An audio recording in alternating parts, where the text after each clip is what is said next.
जय श्री कृष्ण दोस्तों, राधे राधे। आप सभी को स्वागत है हमारे YouTube चैनल पावरफुल हिंदू धर्म में। आज हम आप सभी को शरद पूर्णिमा कब है और महत्व, शुभ मुहूर्त, पूजा विधि और क्यों बनाई जाती है इस दिन खीर, उसके बारे में आप सभी को बताएंगे। आइए जानते हैं शरद पूर्णिमा के बारे में। शरद पूर्णिमा के दिन भगवान विष्णु तथा माता लक्ष्मी के साथ चंद्रदेव की पूजा बहुत महत्वपूर्ण मानी जाती है। शरद पूर्णिमा में अक्टूबर में शरद पूर्णिमा कब है, इसका महत्व, शुभ मुहूर्त, पूजा विधि के बारे में आइए जानते हैं। हिंदू धर्म में पूर्णिमा व्रत का विशेष महत्व है। यह तो हर महीने के शुक्ल पक्ष में पूर्णिमा व्रत रखा जाता है, लेकिन अश्विन मास के शुक्ल पक्ष की पूर्णिमा तिथि को शरद पूर्णिमा व्रत किया जाता है। इस दिन भगवान विष्णु और माता लक्ष्मी की विधि विधान से पूजा की जाती है। इस दिन चंद्रदेव की भी उपासना की जाती है। हिंदू धर्म की मान्यता के अनुसार शरद पूर्णिमा के दिन चंद्रमा अपनी 16 कलाओं से परिपूर्ण रहता है। आइए जानते हैं शरद पूर्णिमा की शुभ मुहूर्त व महत्व के बारे में। शरद पूर्णिमा की शुभ मुहूर्त है 16 अक्टूबर को रात 8:40 पर प्रारंभ होगी और 17 अक्टूबर को शाम 4:55 तक रहेगी। शरद पूर्णिमा 16 अक्टूबर 2024 को बुधवार को पड़ेगा। आइए अब जानते हैं शरद पूर्णिमा की महत्व के बारे में। हिंदू धर्म में पूर्णिमा व्रत का विस्तार से वर्णन किया गया है। मान्यता है कि पूर्णिमा के दिन व्रत करने व दान पुण्य आदि करने से जीवन में सुख समृद्धि का आगमन होता है और कष्टों से मुक्ति मिलती है। आइए पूर्णिमा की शुभ मुहूर्त के बारे में जानते हैं। दृक पंचांग के अनुसार शरद पूर्णिमा की पूजन का शुभ मुहूर्त है। लाभ है उन्नति 6:22 से लेकर 7:48 तक रहेगा। अमृत मुहूर्त है सर्वोत्तम मुहूर्त 7:48 से 9:14 तक। अमृत का सर्वोत्तम है 7:48 से 9:14 तक। लाभ है उन्नति 4:23 से लेकर 5:49 तक। शरद पूर्णिमा के दिन चंद्र दर्शन क्यों किया जाता है, इसके बारे में आप सभी को बताते हैं तथा कितने बजे चंद्र दर्शन करना चाहिए उसके बारे में भी बताएंगे। शरद पूर्णिमा व्रत में चंद्र दर्शन करने के बाद व्रत का पारण किया जाता है। शरद पूर्णिमा के दिन चंद्र उदय शाम 5:04 पर होगा। शरद पूर्णिमा के दिन क्यों बनाई जाती है खीर, उसके बारे में आइए जानते हैं। मान्यता है कि शरद पूर्णिमा के दिन चंद्रमा से निकलने वाली किरणें अमृत समान होती हैं। यही कारण है कि इस दिन चंद्रमा की रोशनी में खीर रखी जाती है, ताकि खीर में चंद्रमा की किरणें पड़े और उसमें अमृत का प्रभाव हो सके। शरद पूर्णिमा साल भर की सभी पूर्णिमा तिथियों में सर्वाधिक शुभ और महत्वपूर्ण मानी जाती है। इस साल शरद पूर्णिमा का व्रत 16 अक्टूबर और इस दिन की रात के वक्त चंद्रमा की रोशनी में खीर रखकर मनाई जाएगी। मान्यता है कि शरद पूर्णिमा की रात को माता लक्ष्मी धरती पर भ्रमण करने आती हैं और भक्तों को सुखी संपन्न रहने का आशीर्वाद देती हैं। धन प्राप्ति के लिए माँ लक्ष्मी को प्रसन्न करने के लिए यह दिन बहुत ही खास होता है। शरद पूर्णिमा के दिन माँ लक्ष्मी की पूजा होती है, क्योंकि मान्यता के अनुसार इस दिन उनका जन्म हुआ था। इसे कोजगरी पूर्णिमा और कौमुदी व्रत भी कहते हैं। यह दिन धन की प्राप्ति के लिए बेहद शुभ माना जाता है। शरद पूर्णिमा के दिन माँ लक्ष्मी धरती पर आती हैं। लोग अपनी श्रद्धा से उनकी पूजा अर्चना करते हैं। इस दिन चंद्रमा अपनी सभी 16 कलाओं से परिपूर्ण और उसकी किरणें से अमृत वर्षा होती है, इसलिए रात भर चंद्रमा की रोशनी में खीर रखी जाती है और अगले दिन माँ लक्ष्मी को अर्पित करके प्रसाद के रूप में ग्रहण की जाती है। आइए जानते हैं शरद पूर्णिमा की पूजा विधि के बारे में। सबसे पहले सुबह नहाने के बाद अपने घर के मंदिर को साफ करें। ध्यान रहे माता लक्ष्मी और भगवान विष्णु की पूजा करें। इसके बाद गाय के दूध से चावल की खीर बनाकर रख ले। उसके बाद लाल या पीले कपड़े को लकड़ी की चौकी पर बिछाकर उस पर माता लक्ष्मी और भगवान श्री हरि विष्णु की मूर्ति स्थापित करें। आप चाहे तो तांबे या मिट्टी के कलश पर लाल कपड़े बिछाकर उस पर माँ लक्ष्मी जी की सोने की मूर्ति भी स्थापित कर सकते हैं। भगवान की मूर्ति के सामने घी का दीपक जलाएं और धूप दिखाएं। इसके बाद गंगा जल से स्नान करवाकर अक्षत और रोली से तिलक लगाएं। उसके बाद तिलक लगाने के बाद सफेद मिठाइयाँ खीर का भोग लगाई, लाल या पीले फूल चढ़ाए। माता लक्ष्मी को गुलाब फूल चढ़ाने से विशेष लाभ होता है। शाम के समय चंद्रमा निकलने पर मिट्टी के 100 दिए या अपनी सामर्थ्य के अनुसार दिए गाय की शुद्ध घी से जलाइए। इसके बाद खीर को मिट्टी के बर्तन में भरकर छलनी से ढककर चांद की रोशनी में रख दे। पूरी रात जागते हुए विष्णु सहस्त्र नाम का जप, श्री सूक्ता पाठ, भगवान श्री कृष्ण की महिमा, श्री कृष्ण के मधुर अष्टकम का पाठ और कनकधारा स्तोत्र का भी पाठ करें। पूजा की शुरुआत में भगवान गणेश की आरती जरूर करें। अगली सुबह ब्रह्म मुहूर्त में स्नान करके उस खीर को माँ लक्ष्मी को अर्पित करें। फिर उस खीर को प्रसाद के रूप में अपने परिवार के सभी सदस्यों में बांट दें। कहते हैं कि इस तरह विष्णु भगवान और धन की देवी की पूजा करने से सभी मनोकामनाएं पूरी होती है और हर तरह की कर्ज से मुक्ति मिलती है। आइए अब जानते हैं शरद पूर्णिमा की व्रत कथा के बारे में। एक कथा के अनुसार एक साहूकार को 2 पुत्रियां थी। दोनों पुत्रियां पूर्णिमा का व्रत रखती थी, लेकिन बड़ी पुत्री पूरा व्रत करती थी और छोटी पुत्री अधूरा व्रत करती थी। इसका परिणाम यह हुआ कि छोटी पुत्री की संतान पैदा होते ही मर जाती थी। उसने पंडितों से इसका कारण पूछा तो उन्होंने बताया कि तुम पूर्णिमा का अधूरा व्रत करती थी, जिसके कारण तुम्हारी संतान पैदा होते ही मर जाती थी। पूर्णिमा का पूरा व्रत विधि पूर्वक करने से तुम्हारी संतान जीवित रह सकती है। उसने पंडित की सलाह पर पूर्णिमा का पूरा व्रत विधि पूर्वक किया। बाद में उसे एक लड़का पैदा हुआ, जो कुछ दिनों बाद ही फिर से मर गया। उसने लड़के को एक पाटे पीढ़ा पर लेटाकर ऊपर से कपड़ा ढक दिया।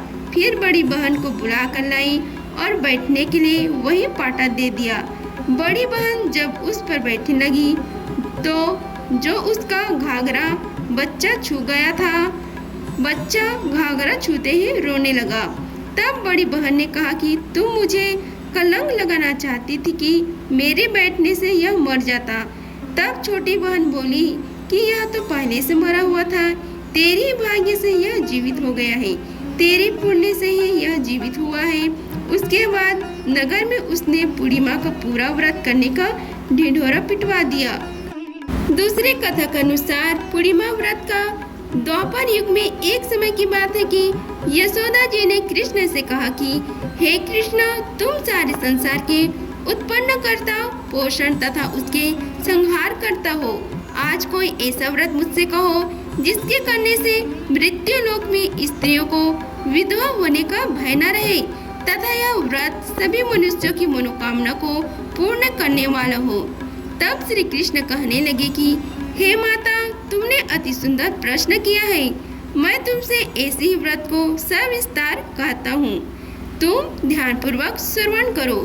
सौभाग्य की प्राप्ति के लिए स्त्रियों को द्वाक्षित्र साथ अर्थात 32 पूर्णिमा को व्रत करना चाहिए।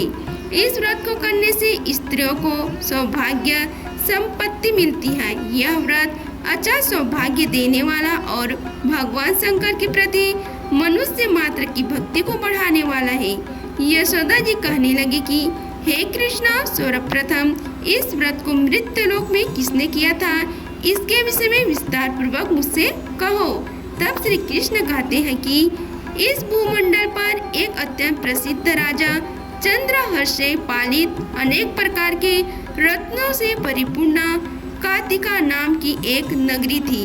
वहाँ धनेश्वर नाम का एक ब्राह्मण था और इसकी स्त्री अति सुशील रूपवती थी। दोनों ही उस समय नगरी में बड़े प्रेम से साथ रहते थे। घर में धन धान्य की आदि की कोई कमी नहीं थी। उनका एक बड़ा दुख था, उनकी कोई संतान नहीं थी, जिस वजह से वह बहुत दुखी रहते थे। एक दिन एक बड़ा तपस्वी योगी उस नगरी में आया। वह योगी बाकी सभी घरों से भिक्षा मांगकर भोजन किया करता था, लेकिन उस ब्राह्मण के घर से भिक्षा नहीं मांगा करता था। एक दिन योगी गंगा किनारे भिक्षा मांगकर प्रेम पूर्वक खा रहा था कि धनेश्वर ने योगी को यह सब करते देख लिया। सब कार्य किसी प्रकार से देख लिया। अपनी भिक्षा अनादर से दुखी होकर धनेश्वर योगी से बोले और सभी घरों से भिक्षा लेते हैं, परंतु मेरे घर की भिक्षा कभी नहीं लेते। इसका कारण क्या है? योगी कहने लगे कि आपके धर्म हमें इस बात की आज्ञा नहीं देता कि क्योंकि आप अपना गृहस्थ जीवन में एक सुख से वंचित हैं। आपके घर संतान होने पर भी मैं आपके घर से भी भिक्षा स्वीकार कर लूंगा। उन्होंने कहा कि जिसे संतान नहीं है उसके घर से भिक्षा लेने से मेरी भी पतित हो जाने का भय है। हे धनेश्वर, यह सब बात सुनकर बहुत दुखी हुआ और हाथ जोड़कर योगियों के पैरों पर गिर पड़ा तथा दुखी मन से कहने लगा कि आप मुझे संतान प्राप्ति के उपाय बताइए। आप सर्वज्ञ हैं, मुझ पर अवश्य ही यह कृपा कीजिए। धन की मेरे घर में कोई कमी नहीं है, लेकिन मैं संतान न होने के कारण अत्यंत दुखी हूँ। आप मेरे इस दुख का कारण हर लीजिए। यह सुनकर योगी कहने लगे कि तुम चंडी की आराधना करो। घर पहुंचकर उन्होंने यह सारी बातें अपनी पत्नी को बताई और खुद वन में चला गया। वन पे पहुंचकर उसने माँ चंडी की आराधना की और उपवास किया। चंडी ने 16 दिन उसको सपने में दर्शन दिए और कहा कि हे धनेश्वर, जा तेरा पुत्र होगा, लेकिन उसकी आयु सिर्फ 16 वर्ष होगी। 16 वर्ष की आयु में ही उसका मृत्यु हो जाएगी। अगर तुम दोनों स्त्री और पुरुष 32 पूर्णिमा को व्रत करोगे तो वह दीर्घ आयु हो जाएगा। जितना तुम्हारा सामर्थ्य हो उतने ही आटे के दिए जलाकर शिव जी का पूजन करना, लेकिन पूर्णमासी 32 होने चाहिए। सुबह होते ही तुम्हें इस स्थान के पास एक आम का पेड़ दिखाई देगा। उस पर चढ़कर एक फल तोड़कर अपने घर चले जाना। अपनी स्त्री का इस बारे में बताना। सुबह स्नान होने के बाद वह स्वच्छ होकर शंकर जी का ध्यान करके उस फल को खा ले, तब शंकर भगवान की कृपा से उसको गर्भ हो जाएगा। जब ब्राह्मण सुबह उठा तो उसने उस स्थान पर आम का पेड़ दिखाई दिया और वह उससे फल तोड़ने की चढ़ा, लेकिन वह पेड़ पर चढ़ नहीं पा रहा था। यह देखकर उसे बड़ी चिंता हुई।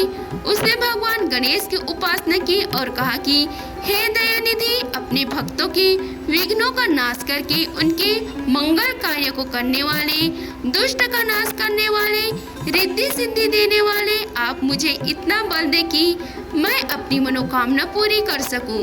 इसके बाद वह पेड़ से फल तोड़कर अपनी पत्नी के पास पहुंचा। उसकी पत्नी ने अपने पति के कहे अनुसार इस फल को खा लिया और वह गर्भवती हो गई। देवी की कृपा से उसे बहुत सुंदर पुत्र पैदा हुआ। उसका नाम उन्होंने देवीदास रखा। माता पिता के हर्ष और शोक के साथ वह बाल बढ़ने लगा।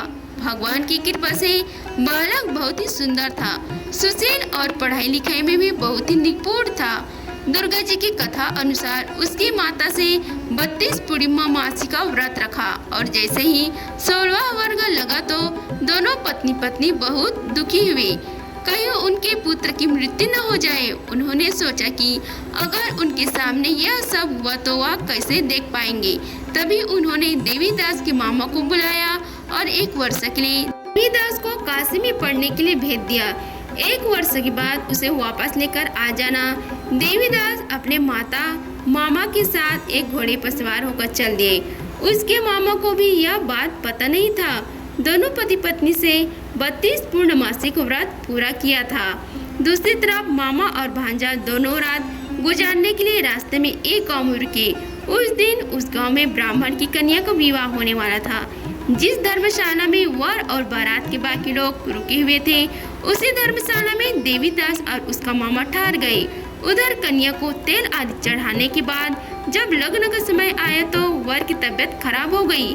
वर के पिता ने अपने परिवार वालों से विचार विमर्श करके कहा कि यह देवीदास मेरे पुत्र जैसा ही है, मैं इसके साथ लगन करा दूं और बाद में बाकी सारे काम मेरे बेटे के साथ पूरा हो जाएंगे। ऐसे कहने के बाद वर के पिता देवीदास को मांगने के लिए उनके मामा के पास गए और उन्हें सारी बात बताई। मामा ने कहा कि कन्यादान में जो कुछ भी मिलेगा वह हमें दे दिया जाए। वर के पिता ने बात स्वीकार कर ली।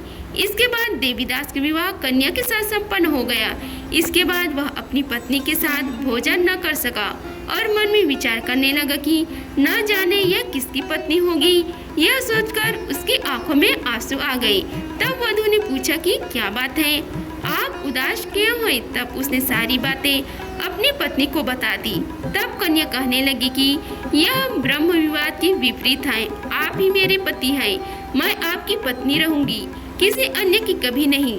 तब देवीदास ने कहा कि ऐसा मत करिए, क्योंकि मेरी आयु बहुत कम है, मेरे बाद आपका क्या होगा।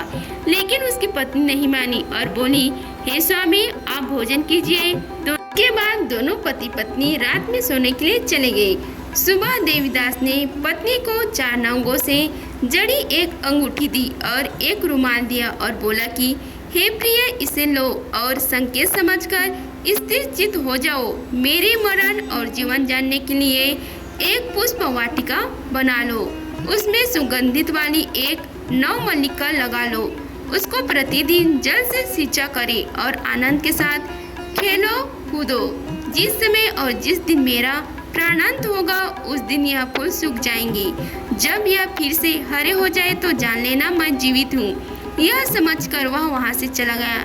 इसके बाद जब वह वर और बाकी बाराती मंडप में आए तो कन्या ने उसे देखकर कहा कि ये मेरा पति नहीं है, मेरे पति वह है जिसके साथ रात में विवाद हुआ है, इसके साथ मेरा विवाह नहीं हुआ है। अगर यह वही है तो यह बताए कि मैंने इसके क्या दिया है। साथ ही कन्यादान के समय को आभूषण मिले उन्हें दिखाई। कन्या की सारी बातें सुनकर वह कहने लगा कि मैं यह सब नहीं जानता। इसके बाद सारी बारात भी अपमानित होकर लौट गई। भगवान कृष्ण बोले, हे माता, इस प्रकार देवीदास काशी चला गया। कुछ समय जब बीत गया तो एक सर्प उसको डसने के लिए वहां आया, लेकिन वह उसको काट नहीं पाया क्योंकि उसकी माता ने पहले ही 32 पूर्णिमा का व्रत कर लिए थे। इसके बाद खुद काल वहां पहुंचा। भगवान की कृपा से तभी वहां माता पार्वती और भगवान श्री गणेश आ गए। देवीदास को मूर्छित दशा में देखकर माता पार्वती ने भगवान शिव से प्रार्थना की कि हे महाराज, इस बालक की माता ने पहले ही 32 पूर्णिमा के व्रत कर लिए हैं, आप इसको प्राण दें। भगवान शिव ने माता पार्वती के कहने पर उसे प्राण दान दे दिया। उधर उसकी पत्नी उसके काल की प्रतीक्षा कर रही थी। उसकी पत्नी ने जाकर देखा कि पुष्प और पत्र दोनों ही नहीं है तो उसको बहुत आश्चर्य हुआ, और जब उसने देखा कि पुष्प वाटिका फिर से हरी हो गई है तो वह समझ गई कि उसका पति जिंदा हो गया है। इसके बाद वह बहुत ही प्रसन्न होकर अपने पिता से कहने लगी कि मेरे पति जीवित हैं, उनको ढूंढिए। जब 16 वर्ष व्यतीत हो गया तो देवीदास भी अपने मामा के साथ काशी चल दिए। इधर उसकी पत्नी के परिवार वाले उन्हें ढूंढने के लिए जा ही रहे थे कि उन्होंने देखा कि देवीदास और उसका मामा उधर ही आ रहे थे। उसको देखकर उनके ससुर बहुत प्रसन्न हुए और उसे अपने घर ले आए। वहाँ सारा वगर इकट्ठा हो गए और कन्या ने भी उसे पहचान लिया। देवीदास ने इसके बाद अपनी पत्नी और मामा को लेकर वहाँ से चल दिए। उसके ससुर ने भी उसे बहुत धन दहेज दिया।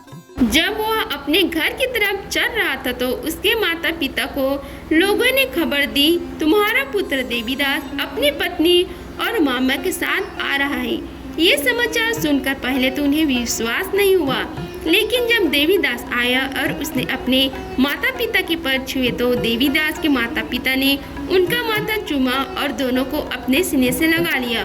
दोनों के आने की खुशी में धनेश्वर ने बहुत दान दक्षिणा ब्राह्मण को दे दी।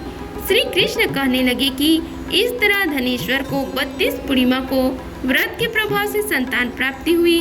जो स्त्रियां इस व्रत को करती है वह जन्म जन्मांतर तक वैधवाय का दुख नहीं भोगती और सदैव सौभाग्यवती रहती है। यह मेरा वचन है।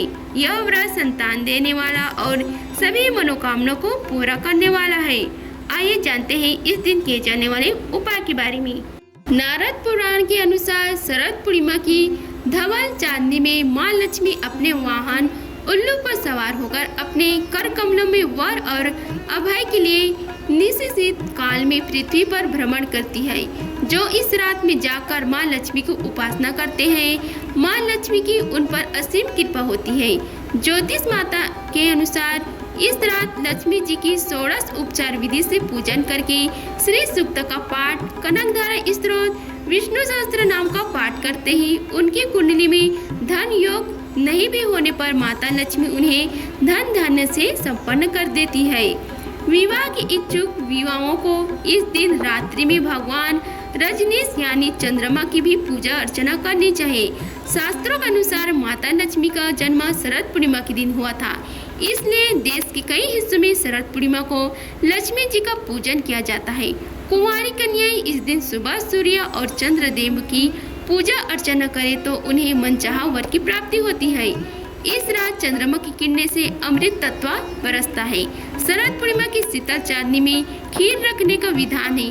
खीर में मिश्रित दूध, चीनी और चावल के कारक भी चंद्रमा ही है, अतः इनमें चंद्रमा का प्रभाव सर्वाधिक रहता है। 3 से 4 घंटे तक खीर पर जब चंद्रमा की किरणें पड़ती है तो यह खीर अमृत तुल्य हो जाता है, जिसको प्रसाद के रूप में ग्रहण करने से व्यक्ति वर्ष भर निरोग रहता है, उसका शरीर पुष्ट और कांतिवान हो जाता है। प्राकृतिक चिकित्साओं में तो इस खीर का सेवन कुछ औषधि मिलाकर दमा के रोगियों को भी कराया जाता है। यह खीर पित्त माशक, शीतल, सात्विक होने के साथ वर्ष भर प्रसन्नता और आरोग्यता में सहायक सिद्ध होती है। शरद पूर्णिमा की रात्रि में चंद्रमा की तरफ एकटक निहारने से या सुई में धागा पिरोने से नेत्र ज्योति बढ़ती है।